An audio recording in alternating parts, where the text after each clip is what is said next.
Ouço esse debate com muito interesse e não posso deixar de fazer a leitura de que há nele uma tentativa de inversão de valores e de prioridades. O que se discute mais são os detalhes consequência da causa maior dos escândalos de corrupção que determinaram a Operação Lava Jato. Pouco se fala sobre a causa. Discute-se muito os efeitos preliminares, não a consequência de fundo, a consequência do conteúdo que produz a crise, inclusive econômica e social, que afeta o Brasil. Em relação às manifestações ocorridas no dia 13 e depois na sexta-feira, é evidente que há uma diferença descomunal entre uma e outra. A motivação de uma e de outra, a qualidade de uma e de outra no que diz respeito à mensagem escrita nas ruas do país, a espontaneidade de uma e, certamente, a estruturação que vem de longe, com o visível aparelhamento do Estado brasileiro, acionado nesta hora para que os brasileiros de vermelho cheguem às ruas do país também. É óbvio que foi uma manifestação significativa, que teve, como já disse, o tamanho do Estado aparelhado. Apresentou-nos, na cor vermelha, a fotografia do aparelhamento do Estado brasileiro, que ocorreu sem precedentes nos últimos 40 anos, aliás, 14 anos, custeado por dinheiro público. Nós ouvimos inúmeros depoimentos sobre acontecimentos que antecederam a manifestação de sexta-feira. Ouvimos, inclusive, entrevistas de presentes no evento, dissertando sobre a motivação, sobre a razão da presença naquele evento. Descuidadamente, alguém disse, ao responder por que estava lá: não, eu vim aqui porque querem derrubar a Dilma, nós estamos aqui para isso. Aí afirma que recebeu R$30 e diz, mas é pouco, porque nessa chuva só R$30 e o lanche. Informações de empresários da construção, que todas as obras foram visitadas com a proposta de liberarem 4 ou 5 trabalhadores para evitar a paralisação total da obra. Enfim, apenas paro por aqui para não me estender demais em relação a essa questão, mas é inevitável esta afirmação. Não foi uma manifestação espontânea, mas foi uma manifestação embalada pelo aparelhamento do Estado brasileiro, que é causa fundamental dos escândalos de corrupção.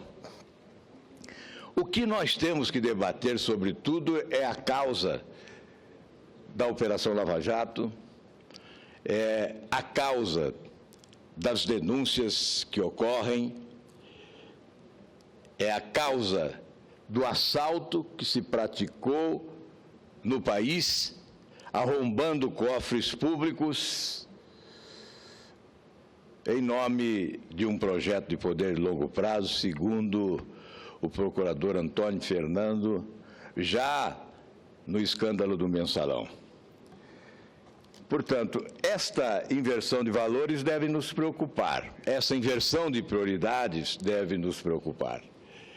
É preciso, desse momento de crise nacional, buscar o lado positivo desse momento vivido pelo país, que percorre esse itinerário de percalços, preocupado com o nosso futuro. Nós tivemos, sem dúvida, um assalto aos cofres públicos, e isso não se discute mais. O que se discute aqui é se o juiz Sérgio Moro agiu legalmente ou ilegalmente ao publicizar o conteúdo de escuta judicial autorizada da maior importância e gravidade.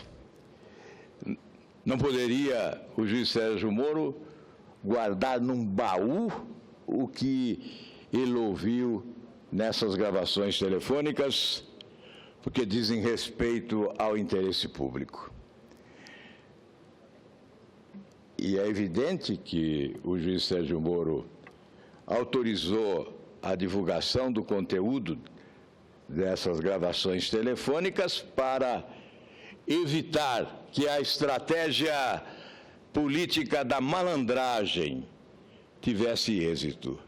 A estratégia da nomeação do ex-presidente Lula para ministro-chefe da Casa Civil do governo, com o objetivo de alcançar o foro privilegiado e deslocar competência para o seu julgamento. De forma explícita, obstrução do trabalho da Justiça. Para impedir que essa obstrução do trabalho da Justiça tivesse êxito, a autorização da divulgação do conteúdo daquelas gravações.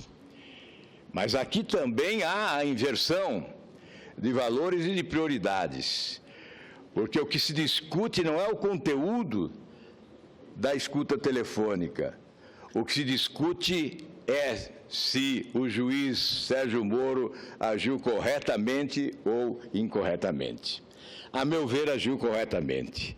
Respeitou a legislação do país. Todos os parâmetros jurídicos foram atendidos. Mas essa discussão não é nossa, em que pese o fato, senador Cássio Cunha Lima, de vermos aqui senadores que não tiveram a oportunidade de frequentar o curso de Direito nas nossas universidades se transformarem em verdadeiros juristas, dando aula a mestres do direito no país, em que pese esse fato, humildemente nós temos que reconhecer. Somos políticos. A nossa manifestação tem que ser de natureza política. Caberá ao Supremo Tribunal Federal julgar juridicidade, legalidade nas decisões adotadas pelo juiz Sérgio Moro, se elas forem questionadas. Portanto, não nos cabe deliberar sobre a questão. Cabe-nos sim deliberar, cabe-nos sim focar a gravidade do conteúdo desta escuta telefônica. Ao agirmos de outra forma, ao debatermos a questão preliminar e não o conteúdo desta escuta telefônica, certamente nós não estamos cumprindo o nosso dever e estamos promovendo a inversão de prioridades, procurando desviar o foco que nos compete focar. Eu concedo a Vossa Excelência, senador Cássio Cunha Lima, a parte que solicita. Eu agradeço, senador Álvaro, a oportunidade do aparte, apenas para comungar do pensamento de Vossa Excelência, que faz uma análise muito objetiva, muito clara das duas manifestações ocorridas na última semana em todo o país. Em todo o país, em termos, porque a primeira, sim, ocorreu em todo o Brasil. A segunda manifestação em apoio ao governo ocorreu em apenas parte do país. E é visível que uma foi feita pelo povo brasileiro e a outra foi realizada pelo aparelhamento do Estado. Isso é claro, basta ver as imagens, basta ver toda a realização da manipulação dos mais pobres. É muito, muito deplorável o que aconteceu em várias partes do Brasil, de carros de som circulando pelas ruas da cidade, convocando as pessoas para participarem das manifestações, praticando atos de verdadeiro terror. Terror, esta é a palavra, terrorismo contra os mais pobres, como foi feito na eleição, como vem sendo praticado há muito tempo. Mas o que eu queria aduzir ao pronunciamento de Vossa Excelência diz respeito ao vice-presidente Temer, o vice-presidente Michel Temer, do PMDB. Veja que quando o PT, para ganhar a eleição, desejou se aliar ao PMDB, o PMDB prestava, o PMDB servia para o país. Quando o vice-presidente Michel Temer foi, por 2 vezes, escolhido para ocupar o cargo de vice-presidente pelo PT e pela própria presidente Dilma, ele não era um conspirador, como foi tratado há poucos instantes. Então, é preciso manter o mínimo de coerência e preservar o básico de memória política. Então, agora que torna-se irreversível a marcha que o povo brasileiro faz em direção ao impeachment, pelos crimes de responsabilidade praticado pela presidente Dilma Rousseff, sim, porque o pedido de impeachment ele tem a fundamentação jurídica, possui o apoio político e, mais do que qualquer outra coisa, o respaldo popular para que ele se confirme. O impeachment é um processo muito complexo que precisa desse tripé, do fato determinante, da materialidade do crime, e isso está sobejamente comprovado, não apenas com as pedaladas, mas também com os créditos suplementares que foram feitos sem autorização legislativa, fora outros fatos que serão somados ao longo da instrução do processo, o apoio político, porque se faz através do voto do parlamento, e esse respaldo inquestionável do povo brasileiro. Então, eu acho, senador, que daqui para frente a nossa responsabilidade, preocupados que estamos com a situação gravíssima do Brasil, é lançar um olhar para o amanhã, lançar um olhar para o futuro, para que possamos entender qual o caminho que deve ser seguido para tirar o país dessa profunda crise, onde aumenta a cada dia o desemprego, cresce a inflação, os serviços públicos se deteriorando de forma muito rápida, a população entregue à própria sorte no seu atendimento mínimo em saúde, na educação, problemas que se avolumam. Então, a nossa responsabilidade nesse instante é olhar para o Brasil, deixando de lado qualquer projeto pessoal, qualquer projeto político partidário, e encontrando em todos aqueles que queiram se preocupar de fato com a gravíssima situação do Brasil, essa situação.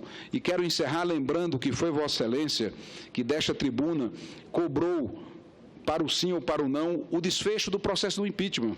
Quantas vezes ouvi Vossa Excelência na tribuna dizendo o melhor para o Brasil é resolver esse impasse, seja para condenar a presidente Dilma, seja para absolvê-la, mas o país não pode mais ficar refém e à mercê desse impasse, dessa dúvida, dessas incertezas. Como os crimes praticados pela presidente Dilma já estão por demais provados e a cada dia surgem mais provas, o nosso papel agora, já que conhecemos o desfecho que virá do julgamento do impeachment, é olhar para o futuro, olhar para o amanhã e construir as alternativas que possam tirar o país da crise e, consequentemente, diminuir, minimizar, mitigar o imenso sofrimento do nosso povo, que é, afinal de contas, quem está pagando a conta desse desgoverno que infelicita o Brasil inteiro. Muito obrigado, senador Cássio. Me permite uma parte, senador nosso Álvaro. Líder do PSDB. Eu depois considerei, mas eu gostaria de, em respeito à interpelação, à participação e à intervenção do senador Cássio Cunha Lima, afirmar que é sabedoria olhar para o Brasil como quer Vossa Excelência. E o nosso objetivo deve ser sempre esse. Olhar para o Brasil significa considerar que há 2 coisas irreversíveis nesse momento. O processo de impeachment da presidente Dilma, gostem ou não gostem, se tornou irreversível e é preciso deliberar sobre ele o mais rapidamente possível. Aqueles que querem defender a presidente Dilma terão oportunidade no ato do julgamento definitivo aqui no Senado Federal. O que não pode é ficar o país à mercê dessa indefinição. Afirmar que não há pressupostos básicos que sustentam a proposta de impeachment é trombar com a realidade dos fatos. É evidente que existem esses pressupostos. Como o senador Cássio já afirmou, há apoio popular. A última pesquisa, 68% dos brasileiros desejam a instauração do processo de impeachment e o julgamento pela condenação de quem preside o país. É também trombar na realidade dos fatos afirmar que não temos elementos substanciais para a proposta do impeachment. Não bastassem as pedaladas, a suplementação irregular de recursos sem autorização legislativa, não bastasse o crime eleitoral, aliás, agora de forma robusta, provado por farto material de prova encaminhado pela Justiça Federal ao Tribunal Superior Eleitoral, a utilização de recursos da corrupção da Petrobras na campanha eleitoral. Isso está comprovadamente documentado pela Operação Lava Jato e oferecendo sustentação jurídica à ação que tramita no Superior Tribunal Eleitoral. Os estarrecedores crimes revelados pela Operação Lava Jato, que sacodem o país indignado.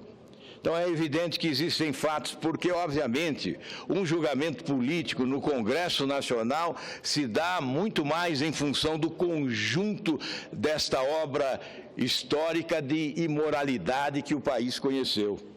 Não há como ignorar todos esses fatos, inclusive com a presença da presidente Dilma, porque esses crimes foram praticados à sombra do poder no país. E não bastasse esses crimes serem praticados à sombra do poder do país, há aqueles que foram praticados sob a égide da própria presidente da República. E eu citaria como exemplo a escandalosa compra da usina de Passadina. Mas, senhor presidente, senhores senadores, é irreversível, sim, a Operação Lava Jato. Mesmo que essa denúncia do acordão seja consistente, se estivesse em curso um acordão no mundo da política, esse acordão não afetaria as instituições que se consagram agora como independentes e ousadas: a Polícia Federal, o Ministério Público e a Justiça Federal. Acordão algum, acordão espúrio algum no mundo da política haverá de atingir a independência destas instituições públicas que estão sendo reconstruídas sobre os escombros provocados pela descrença nacional em razão dos escândalos de corrupção. Por isso, não queiram parar a Operação Lava Jato. Não há como interromper a sua caminhada, é irreversível, irá até o fim. Vossa Excelência, concede a parte? Para certamente condenar aqueles que devem ser condenados, estejam eles onde estiverem. Portanto, nós não aceitamos a hipótese do recuo, não admitimos a possibilidade do recuo. Ninguém vai parar a Operação Lava Jato e ninguém vai parar também o processo de impeachment.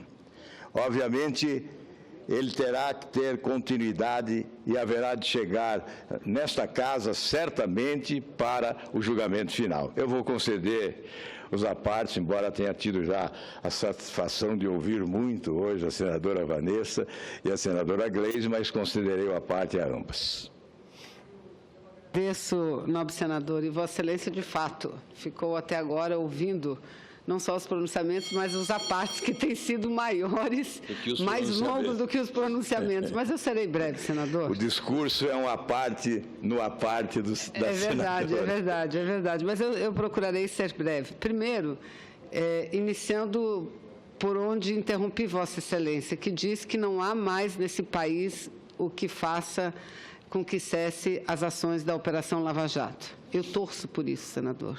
Eu luto por isso. Por isso me preocupa o objetivo. Não quero que Vossa Excelência tome como algo que estou dizendo a Vossa Excelência, pelo contrário. Vossa Excelência saiu recentemente do PSDB, foi para o Partido Verde, um partido amigo, um partido progressista. Não sei as razões, também não é o mérito nem o caso nesse pronunciamento. Mas o que me preocupa, senador, sabe o que é? É o fato de que tudo nesse país agora é a culpa da presidente Dilma. A crise econômica, a corrupção, tudo, absolutamente tudo é culpa dela.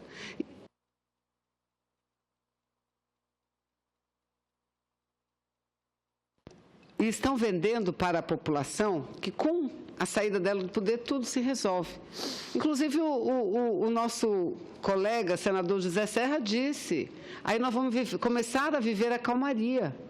Então, o que me preocupa é a possibilidade de estar havendo um grande acordão para cessarem a Lava Jato.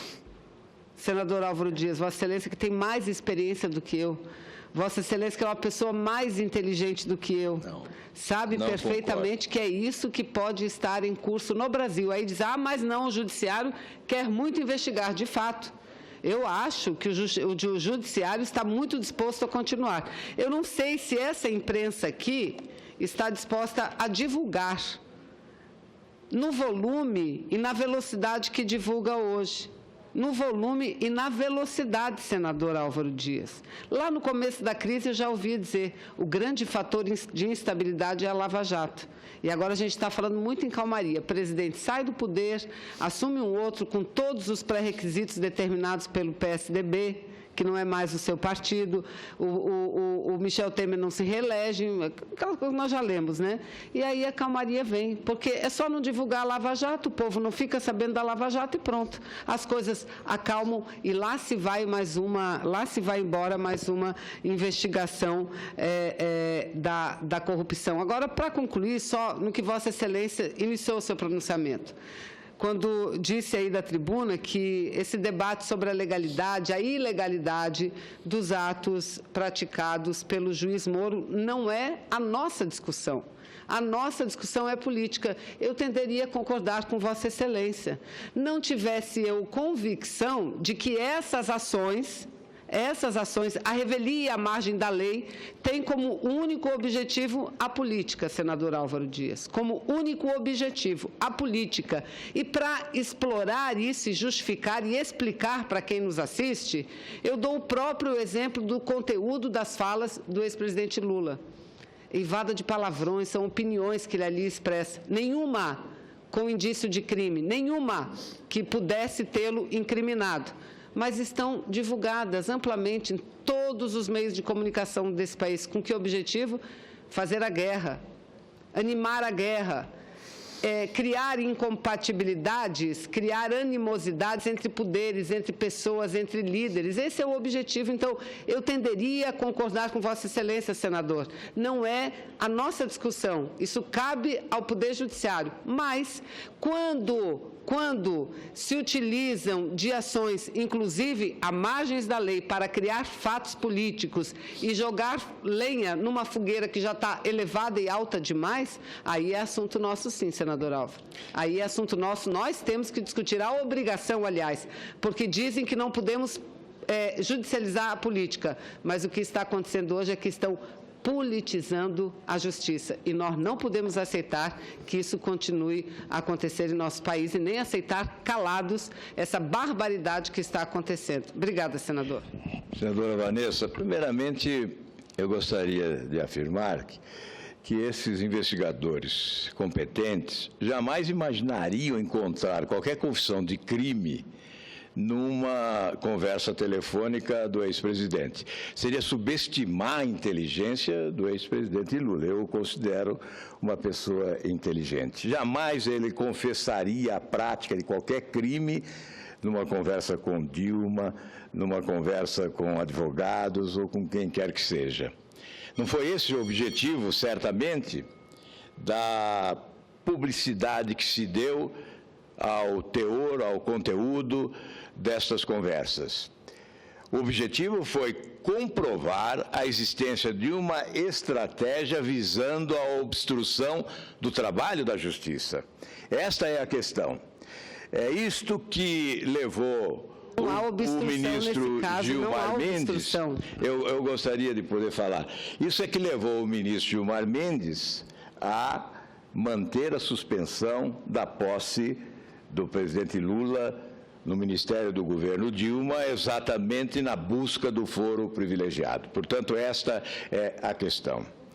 A gravidade destas conversas está exatamente no fato de que elas revelaram a existência de uma estratégia do ex-presidente e dos seus coadjuvantes com o objetivo de obstruir o trabalho da Justiça, dificultando as investigações e, inclusive, adotando expedientes protelatórios.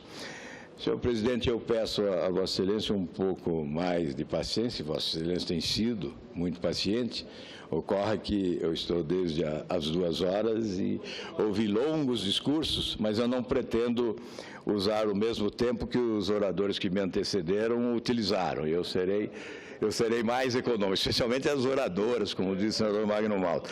Eu serei mais econômico no tempo, mas eu preciso responder ainda a questão suscitada pela senadora Vanessa e depois concluir o meu pronunciamento com outra informação. É evidente que quem tem a honra de governar o país tem a responsabilidade de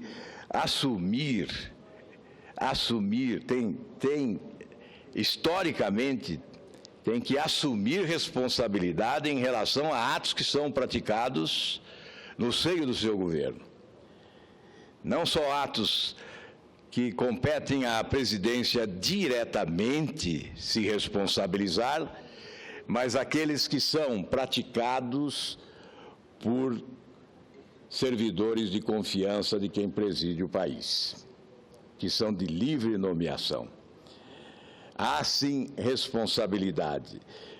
Nós nunca afirmamos que a presidente Dilma é responsável pelas tempestades que ocorrem eventualmente inundando ruas da Grande São Paulo. Nós nunca dissemos que a presidente Dilma é responsável pela seca que constantemente ocorre no Nordeste, mas, sem dúvida nenhuma, ela é a grande responsável, ao lado do ex-presidente Lula, pelo sofisticado esquema de corrupção arquitetado em nome de um projeto de poder de longo prazo. É evidente que a Operação Lava Jato frustra esse projeto, mas ele existia e começou a ser desmontado com as denúncias que levaram ao julgamento os mensaleiros, integrantes do rol dos chupins da República, aqueles que exploram o nosso povo, assaltando dinheiro público, não só na Petrobras, mas em obras que são realizadas em vários setores da administração federal, em ações administrativas que são desenvolvidas em vários setores da administração federal, porque a corrupção se tornou endêmica e poluiu todas as estruturas da administração federal do nosso país. A causa é esse modelo. Eu terei outras oportunidades e vou continuar insistindo que o grande combate depois da Operação Lava Jato, e será o combate responsabilidade do mundo da política, é destruir esse modelo, é sepultá-lo definitivamente, porque ele destruiu esperanças e sonhos de milhões de brasileiros e não pode persistir sob pena de impedir que esse país alcance os índices de desenvolvimento econômico compatíveis com a sua grandeza e com as suas esperanças. Em relação ainda ao acordão, é evidente que a senadora me dá a oportunidade de dizer que, embora o impeachment seja inevitável o julgamento, inevitável a deliberação sobre ele, sobre o resultado não posso afirmar, não posso apostar no resultado que desse julgamento decorrerá, mas eu tenho que afirmar, o impeachment por si só não resolverá a crise brasileira. E poderá se constituir, inclusive, em decepção para milhões de brasileiros. Isso também pode ser inevitável, porque, a meu ver, só o voto alimenta a nossa esperança de mudança real nesse país. Só o voto, e certamente ele ocorrerá nas eleições de 2018, se o impeachment decretar a posse do vice-presidente da República. Inevitavelmente, o confronto eleitoral de 2018, se travado com a competência que merece o povo brasileiro, poderá ser o início da grande mudança desejada pelas multidões que vão às ruas e avenidas do Brasil. Não creio que uma substituição eventual da presidente pelo vice-presidente possa despertar em nós a esperança de uma mudança para valer, porque, afinal, será o sócio majoritário assumindo no lugar da sócia minoritária. Eu não tenho nenhuma dificuldade de concordar com isso, senadora Vanessa. As nossas expectativas não dizem respeito no que se refere à solução à ruptura com esse modelo, a passagem para um estágio de desenvolvimento compatível com as esperanças do povo brasileiro. Eu não posso admitir que seja este o momento, que o calvário pode se prolongar um pouco mais. A minha esperança mora em 2018. Espero que ela não se frustre, porque mudança só ocorrerá se o povo brasileiro em 2018 tiver a felicidade de fazer a melhor escolha. Finalmente, presidente, eu quero justificar a apresentação de um requerimento para que o ministro da Justiça compareça à Comissão de Constituição e Justiça e debata conosco as razões das afirmativas veiculadas pela imprensa no dia de hoje. O ministro disse: cheirou vazamento de investigação por um agente nosso, a equipe será trocada, toda. Cheirou, eu não preciso ter prova. O ministro disse que não precisa ter prova, basta sentir o cheiro. A Polícia Federal está sob nossa supervisão. Se eu tiver um cheiro de vazamento, eu troco a equipe. Agora quero também que, se a equipe disser não fomos nós, que me traga claros elementos de... Aí o ministro quer prova. Ele não precisa ter prova, mas os integrantes da Polícia Federal devem ter prova para assegurar ao ministro que essa equipe não foi responsável pelo vazamento. Portanto, não é correta a postura do ministro da Justiça. Nós queremos ouvi-lo sobre isso. Afinal, a legislação protege a Polícia Federal na sua independência. Aqui está, na Lei 12.830, artigo 2º, as funções de polícia judiciária e apuração de infrações penais exercidas pelo delegado de polícia são de natureza jurídica, essenciais e exclusivas de Estado. O inquérito policial ou outro procedimento previsto em lei em curso somente poderá ser avocado ou redistribuído por superior hierárquico mediante despacho fundamentado por motivo de interesse público ou nas hipóteses de inobservância dos procedimentos previstos em regulamento da corporação que prejudica a eficácia da investigação. E não há, em nenhum momento, qualquer hipótese que se relacione ao cheiro do vazamento da informação. A emoção do delegado de polícia dar-se-á somente por ato fundamentado e não pelo cheiro. Isso que é essencial destacar. O ministro também da Justiça faz referência à colaboração firmadas pela equipe da Operação Lava Jato, aos fundamentos. Ele contesta as delações premiadas e diz: socorre-se do direito alemão. No direito alemão, a colaboração tem de ser voluntária. Se houver dúvida sobre essa voluntariedade, não vale. Mas não é o direito alemão que nos orienta. A delação premiada no Brasil é sustentada por uma legislação própria do nosso país. E, diante dessa observação, é que nós lembramos, então, que no Brasil é regulada a operação, essa delação premiada, pela Lei 12.850, que define organização criminosa e dispõe sobre a investigação criminal.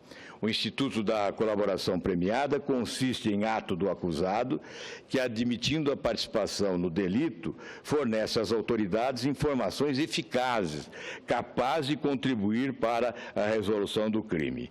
Cabe observar que esta lei exige a presença de advogado em todos os atos de negociação, confirmação e execução da colaboração. Enfim, não é necessário continuar lendo sobre esta legislação. O que nós verificamos é que as delações premiadas utilizadas na Operação Lava Jato para o êxito das investigações estão respaldadas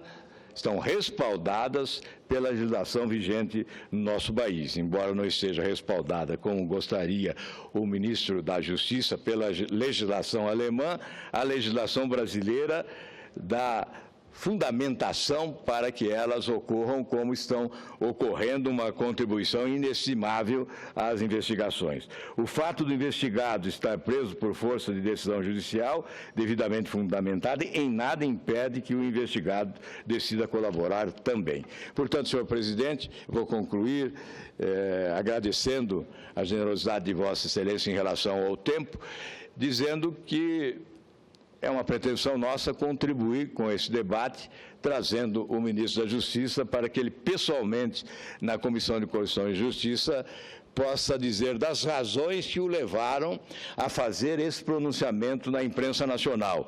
Porque, a nosso ver, esse pronunciamento se constitui em ameaça. E a ameaça é uma forma de obstrução da justiça. E não cabe ao ministro da Justiça trabalhar obstruindo os trabalhos da investigação e da justiça neste episódio de corrupção histórica no nosso país. Muito obrigado, senhor presidente.